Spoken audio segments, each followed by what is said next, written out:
Warning: this video contains details of a disturbing and violent crime, including references to child abduction and murder. Viewer discretion is advised. Peter Joseph Holdom, a monster unleashed.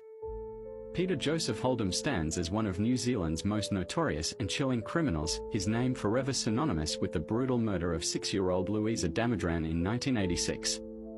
What makes his case particularly horrifying is that this heinous crime was committed on the very day he was released from prison for a previous offence against a child. Holdom's history of offending against female children dated back to the 1970s, establishing a pattern of dangerous behavior that culminated in the ultimate tragedy. On October 23, 1986, the day he walked free from prison, his path immediately intersected with that of Louisa Damodran, a bright 6-year-old girl.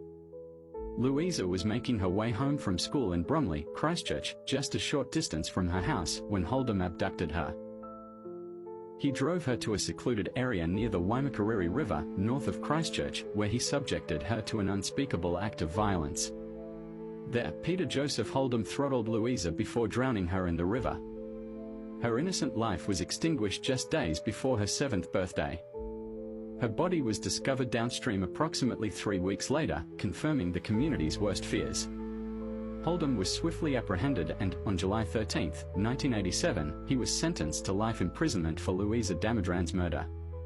Since then, he has remained incarcerated, a permanent resident of New Zealand's prison system.